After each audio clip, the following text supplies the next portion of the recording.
Sermon today is about growing older. 5 things I love about growing older.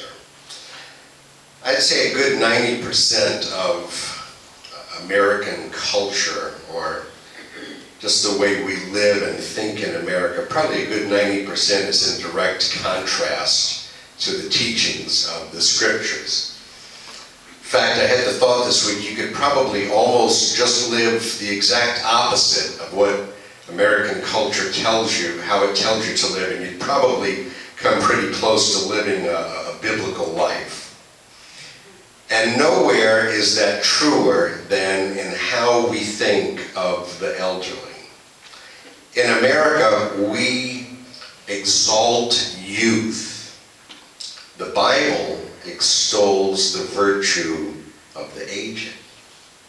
Our text today is Leviticus chapter 19, verse 32, and it says this: "Stand up in the presence of the aged. Show respect for the elderly and revere God. I am the Lord." Everything I want to tell you today comes under the general heading of this: old age is a blessing. Now, we all joke about getting older.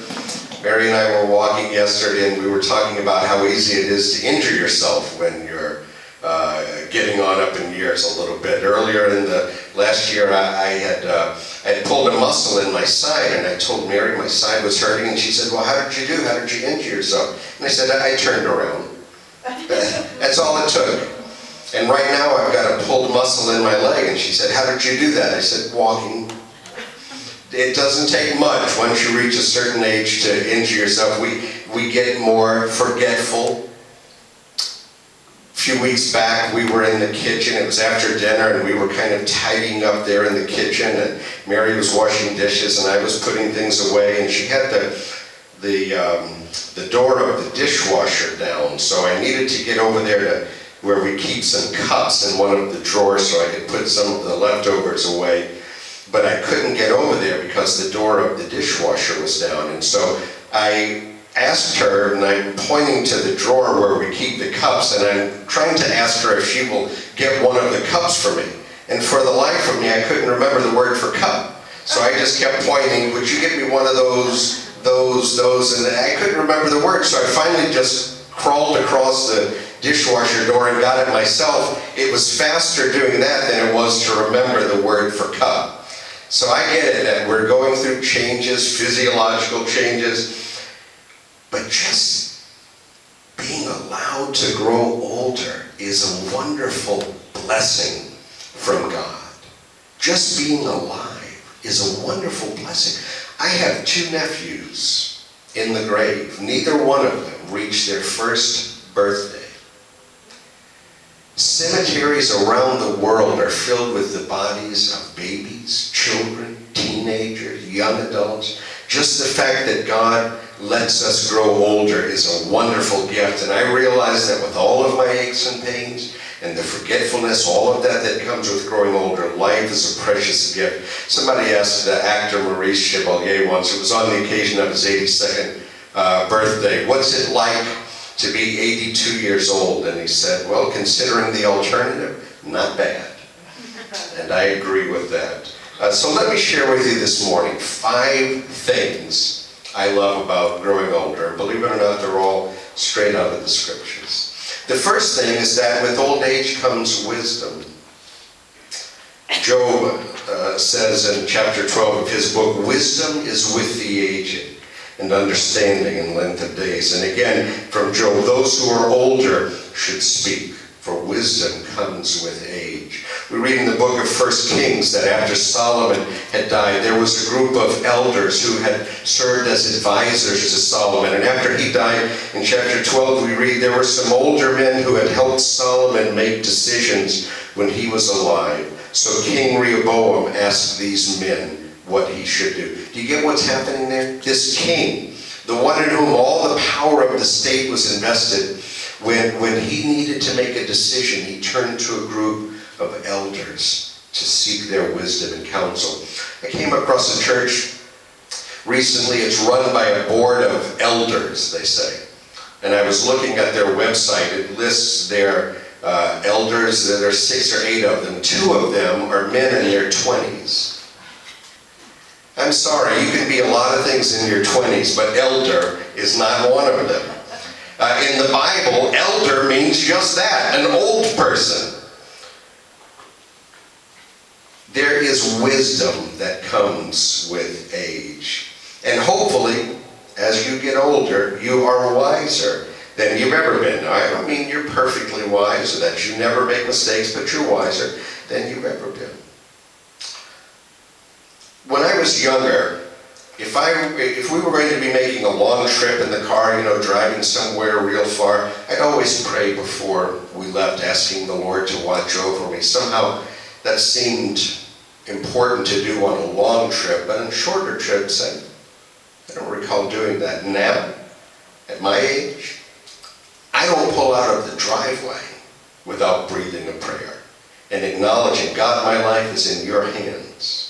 Now that just comes with age. That's wisdom that comes with age. And you people, as you're growing older, you're more knowledgeable than you've ever been. Now I know that wisdom and knowledge aren't the same thing, but one thing that comes with age is you just know more than you used to do. When we're young, we think we know everything. At least when we get older, we're wise enough to realize we don't. The great Thomas Sowell, economist and political writer, said that it takes a considerable amount of knowledge just to realize the extent of your own ignorance. Now, that's a great quote. That's a great quote. So at least by the time we reach old age, we at least know enough to realize how much we don't know. So you're wiser, and you're more knowledgeable, and you're more experienced, and some wisdom just comes through experience. As you know, I've been going through some stuff with our local Baptist Association here. I serve on that executive board. And as I've been in meetings recently with that group, there are 40 of us, 40 pastors from across Los Angeles. And I was looking at the group this past Tuesday night, I guess we had our most recent meeting. And as I was looking at that group of 40 pastors, it occurred to me only 3 of us are 60 or older. All the rest of them are younger. And as we're going through some of the crises that the association is facing now, a lot of the younger pastors are just beside themselves with anguish, thinking nothing like this has ever happened before.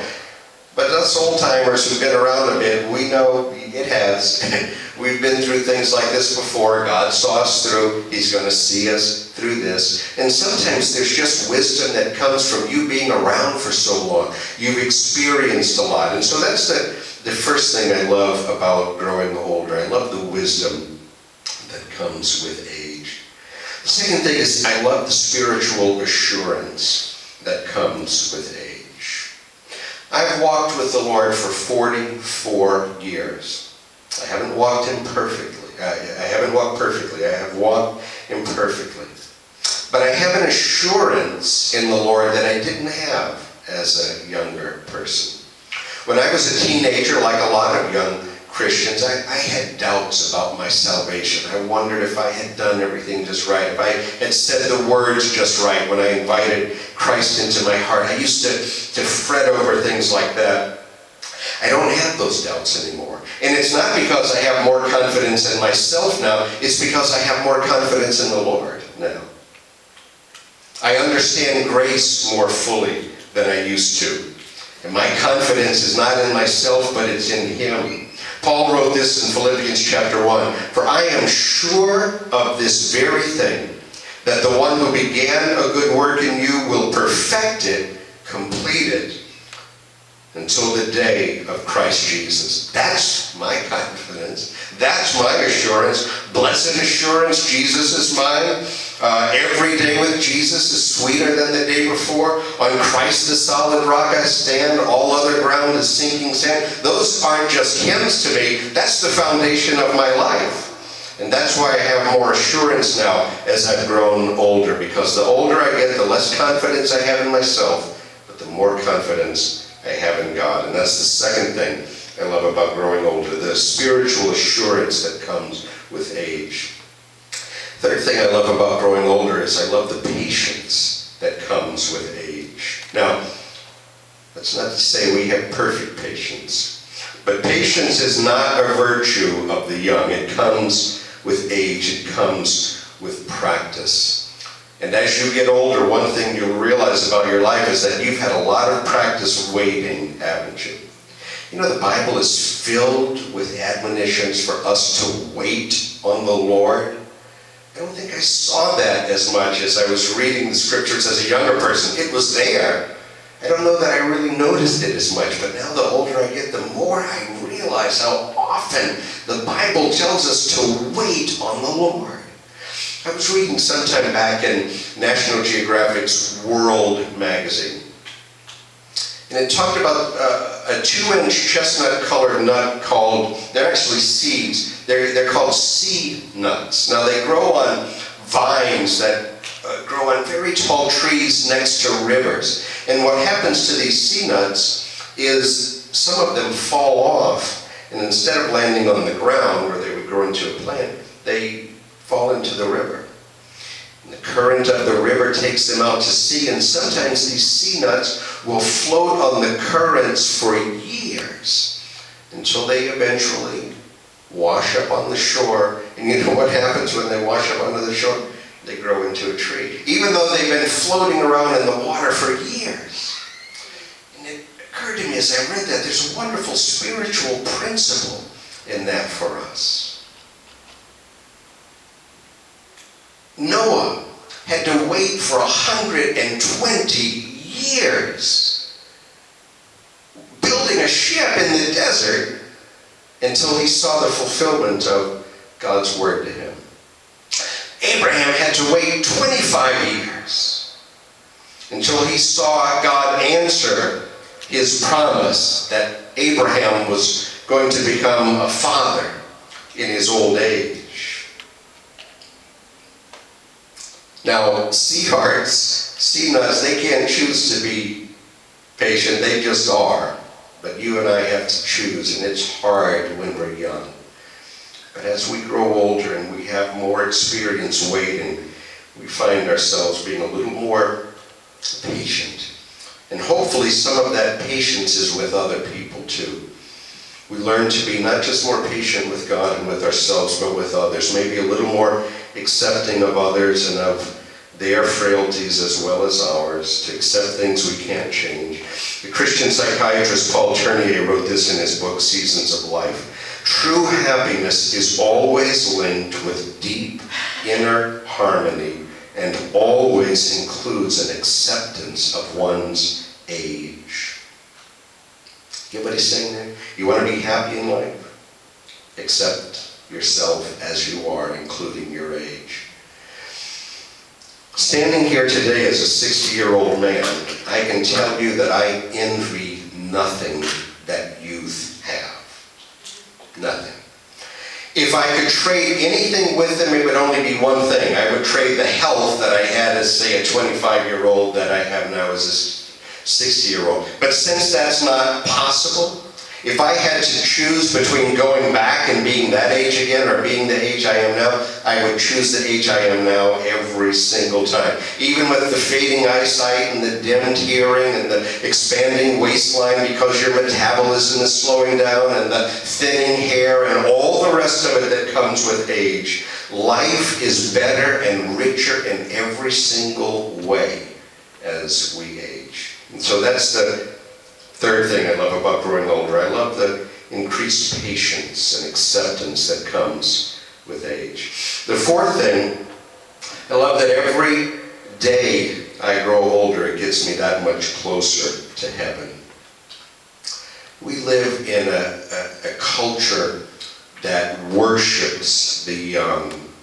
And people are obsessed with looking young, and we're afraid of aging. I remember the first doctor visit I had where age was an issue. I was having some back trouble, degenerative disc disease it was diagnosed as, which is a fancy way of saying your body's changing as it ages, and the discs between your vertebrae are sort of wearing out a little bit. That's why we shrink as we get older. And my doctor, a young man in his early 30s, was trying his best to explain to me that my problem was age-related without wanting to tell me it was age-related. And he tried his best and couldn't. And I finally said, is this Are you saying this is just something that happens as you age? And he said, yes. Yeah. And I said, Doc, I'm not afraid of growing older. One of the things I love about our family physician is I told her early on, I said, look, I'm not ashamed of growing older. I'm not afraid of growing older. And so anything wrong with me that has to do with age, just tell it to me straight. And she has. We live in a culture that holds up youth and looking young as some goal to be attained no matter what. But you know, there's a beauty that is temporal. It's outside. And there's a beauty that is spiritual, eternal, that's inside. And you can go to the gym every day and diet and exercise and get a tummy tuck and a facelift and all the rest of it, all the other things people do to make themselves look young. But it's always going to be something temporal on the outside. And it fades. There is a beauty that God gives the aged believer, the faithful believer that's on the inside, and nothing can diminish that, not even time. We should never fear aging as believers, and we should never fear death as believers.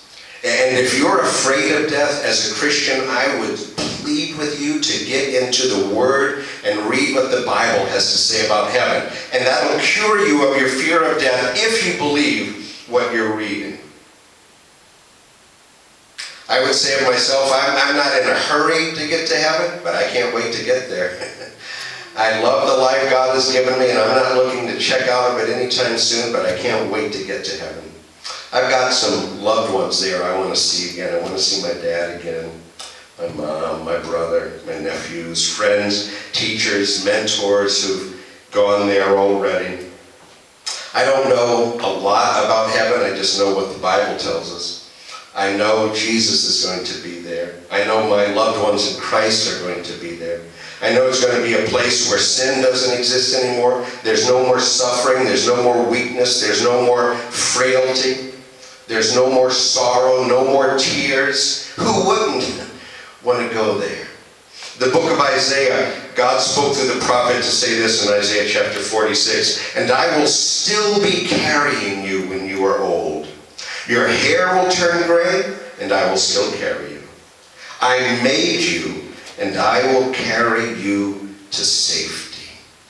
That's the promise of the Lord to those who trust in Him, those who grow old in Him. He will carry us to safety.